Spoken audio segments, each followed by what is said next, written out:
RJ Rohini tax நேயர்களுக்கு வணக்கம். Big Boss season 8 நாள் 66 இந்த நாளுக்கான ரிவ்யூ. ஸோ இந்த தொழிலாளர் vs மேனேஜர் டாஸ்க் ஆரம்பிச்சதுல இருந்தே கொஞ்சம் சண்டையை போட்டா மட்டும்தான் டாஸ்க்ல வந்து விதா பரபரப்பா பண்ணணும் அப்படிங்கிறதுக்காக உள்ள இருக்க கண்டஸ்டன்ட் வந்து மல்லு கட்டி மோதிக்கிட்டு இருக்கிறாங்க. ஒரு கட்டத்துக்கு மேல சௌந்தர்யா அவர்கள் ஓப்பனா ஒத்துக்கிட்டாங்க. எனக்கு இந்த கேம் எப்படி விளையாடணும்னு தெரியல அப்படின்னு சொல்லிட்டு. ஏன்னா ஒரு காமெடி சீன் வரும். பண்றதெல்லாம் பண்ணிட்டு சொல்லி காட்டுறியாடா அப்படிங்கிற மாதிரி ஒரு இது வரும். அந்த மாதிரிதான் செய்யறதெல்லாம் செஞ்சுக்கிட்டு சொல்லி காட்டுறியா சௌந்தர்யா அப்படிங்கிற மாதிரி இருக்கு. எல்லாத்துலயுமே ஆக்ரோஷமா பயங்கரமா பிஹேவ் பண்ணிட்டு அதன் பிறகு வருத்தப்பட்டுட்டு கனவு இதுதான் நிஜம் இதுதான் அப்படிங்கிற பேர்ல வந்து கொஞ்சம் சில விஷயங்கள் பண்றதுங்கிறது கொஞ்சம் எரிச்சல் ஊட்டுற மாதிரி இருக்கு. எனக்கு மட்டும் கிடையாது, நிறைய சோசியல் மீடியால வந்து சௌந்தர்யாவை தூக்கி வைத்து கொண்டாடிய அத்தனை பேரும் இப்ப கழுவி கழுவி ஊத்திக்கிட்டு இருக்கிறாங்க. ஸோ அந்த ஒரு விஷயத்த பார்த்ததுக்கு பிறகுதான் சௌந்தர்யா வந்து ஓப்பனிங்ல இருந்தே கொஞ்சம் கத்தி கலாட்டா பண்ணி இந்த கேம் சுவாரஸ்யம் பண்றதுக்கு ட்ரை பண்ணிருக்காங்க. அது போக போக கேம் டாஸ்க்ல வந்து உங்களுடைய பெர்ஃபார்மன்ஸ் எப்படி இருக்கு அப்படின்னு பாக்குறப்ப ரொம்ப புவரா இருக்கிறதுனால அப்பட்டமா மாட்டிக்கிட்டாங்க. நீ மாட்டிக்கிட்ட பங்கு அப்படிங்கிற மாதிரியான ஒரு மொமெண்ட்டுக்கு வந்து கொண்டு வருது. ஒரு சூப்பரான ரைட் அப் வந்து நான் சோசியல் மீடியால படிச்சேன். நீங்களும் வந்து அதை பாருங்க. நல்லா இருக்கும் கேட்கறதுக்கு.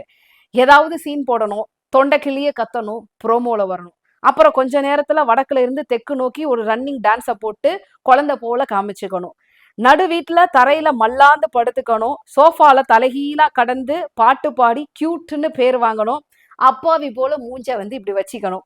எங்கேயாவது பஞ்சாயத்து நடந்தா அங்க காட்டு கத்து கத்தி ஓவர் ஆக்டிங் போட்டு ப்ரோமோல வந்துடணும். இதுக்கு மேல வேற என்ன சார் வேணும் டைட்டில் ஜெயிக்க?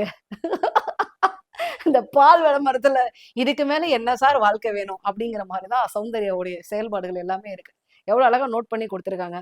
ஸோ ப்ரோமோல வந்துட்டு கண்டென்ட் கொடுத்துட்டு ஒரு பெரிய குயின் மாதிரி வந்து வெளியில ஃபேன்ஸை வந்து செலிப்ரேட் பண்ண வச்சுட்டா போதும், டைட்டில் கொடுத்துருவாங்க அப்படிங்கிற மாதிரி யாரோ சௌந்தர்யாவை ட்விஸ்ட் பண்ணியிருக்காங்க. அதனாலதான் வந்து பாத்தீங்கன்னா அவருடைய பெர்ஃபார்மன்ஸ் வந்து ரொம்ப புவரா தெரியுது. ஸோ இந்த மேனேஜர் வெர்சஸ் தொழிலாளர்கள் டாஸ்கை பொறுத்த வரைக்கும் ஒவ்வொருத்தரும் ஒவ்வொரு விதமா இந்த கேமை வந்து பிளே பண்ணாங்க. ராணுவ வழக்கம் போலயே எனக்கும் இந்த வீட்டுக்கும் நான் ஏன்டா வந்தேன், நான் ஏன்டா அந்த சம்மந்தம் இல்லாம அந்த கேம் விளையாடுறேங்கிற பேர்ல புரிஞ்சுதான் பண்றாரா, இல்ல புரியாம தான் நடிக்கிறாரா, இல்ல அவருக்கு அவளோட புரிதலே அப்படிதானா அப்படிங்கறதுல ஒரு மிகப்பெரிய கேள்வி இருக்கு. ஏன்னா எதெல்லாம் கண்டென்ட் இது பண்றதுக்கு ட்ரை பண்ணுமோ அது எல்லாத்தையும் கோட்டு விட்டுறாரு. இதெல்லாம் ஒரு விஷயமா அப்படின்னு வந்து நிறைய பேர் நினைக்கக்கூடிய விஷயங்கள்லாம் வந்து எடுத்து வச்சு பேசி அதை வந்து பெருசா வந்து பண்றாரு. ரெட் கார்டு கொடுக்குற அளவுக்கு சௌந்தர்யா ஏதாவது பண்ணாங்களா அப்படின்னு கேட்டா அந்த அளவுக்குலாம் பண்ணல. ஏன்னா அவங்களுக்கு பெருசா கேமே விளையாட தெரியல. சும்மா கொடையை வாங்கி புடுங்கி போட்டு அதுதான் அந்த சம்பவம் தான் நடந்ததே தவிர அதுல ரெட் கார்டு கொடுக்குற அளவுக்கு எல்லாம் ஏதாவது நடந்ததா அப்படின்னா நாட் லைக் தட். சும்மா புடிச்சுக்கிட்டு அதை வச்சுட்டு ஏதாவது ட்விஸ்ட் பண்ணும்ல அப்படிங்கிறதுக்கான ஒரு மொமெண்டா அதை ராணுவ எடுத்துக்கிட்டாரு அப்படின்னு தான் சொல்லணும்.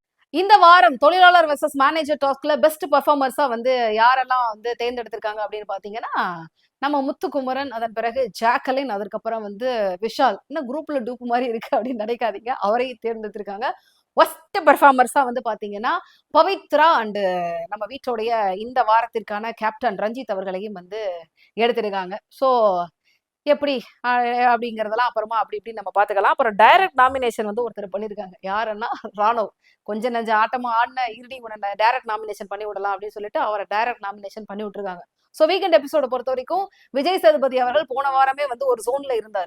என்னன்னா கொஞ்சம் வறுத்து எடுத்து விட்டாரு. சௌந்தர்யா ஜாக்லினுடைய அந்த குரூப்பிசம், அப்புறம் கோவா கேங் இதெல்லாம் வந்து வச்சு செஞ்சு விட்டதுனால இந்த வாரமும் இந்த டாஸ்கை பத்தி இவங்க விளையாண்ட அந்த சில விஷயங்கள்லாம் வந்து அட்ரஸ் பண்ணணும் அப்படின்னு நிறைய கேள்விகளை முன்னெடுத்து வச்சிருக்கிறாங்க.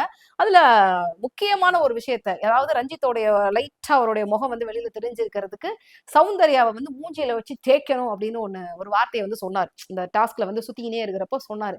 அந்த வார்த்தையெல்லாம் வந்து கேட்பாரா? ஏன்னா இது வரைக்கும் ரஞ்சித் அப்படி பேசினதே இல்லை. என்ன சாமி என்ன கண்ணு அப்படிங்கிற மாதிரியே பேசினவர் வெறுப்பின் உச்சத்திற்கு போய் சௌந்தர்யா மூச்சியில வச்சு தேய்க்கணும் அப்படின்னு சொன்னதெல்லாம் வன்மத்துடைய வெளிப்பாடா வந்து பார்த்திருக்காங்க. ஏன் சாமி அப்படி சொன்னீங்க அப்படிங்கறதெல்லாம் மக்கள் வந்து கேட்கணும்னு அப்படின்னு நினைக்கிறாங்க. ஸோ விஜய் சேதுபதி அவர்கள் இந்த வாரம் இந்த டாஸ்க்குங்கிற பெயர்ல, ஏன்னா வழக்கம் போல அதான் பண்ணிக்கிட்டு இருக்கிறாங்க, பெருசா வந்து அவங்க டாஸ்கை பத்தின புரிதலே ரொம்ப ரொம்ப கம்மியா இருக்கு.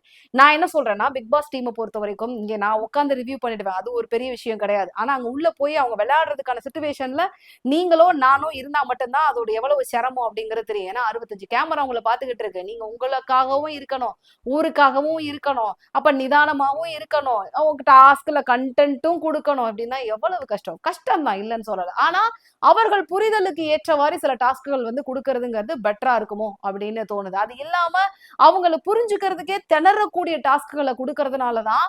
ஏன்னா ரொம்ப சிலர் மட்டும்தான் எனக்கு தெரிஞ்சு இந்த வீட்டுல எல்லா டாஸ்கையும் கரெக்டா புரிஞ்சுக்கிற ஆள் யாருன்னா ஆண்கள்ல முத்துக்குமரன். பெண்கள்ல மஞ்சரி. இந்த 2 பேருக்கு மட்டும் தான் அப்ப நீங்க எல்லா டாஸ்க்கும் கொடுக்கணும். மத்த யாருக்குமே அத பத்தின ஒரு பெரிய ஐடியாவே இல்ல. நல்லா விளையாடக்கூடிய ஜாக்லின் கூட வந்து பாத்தீங்கன்னா பாதி இடங்கள்ல குழம்பிடுறாங்க.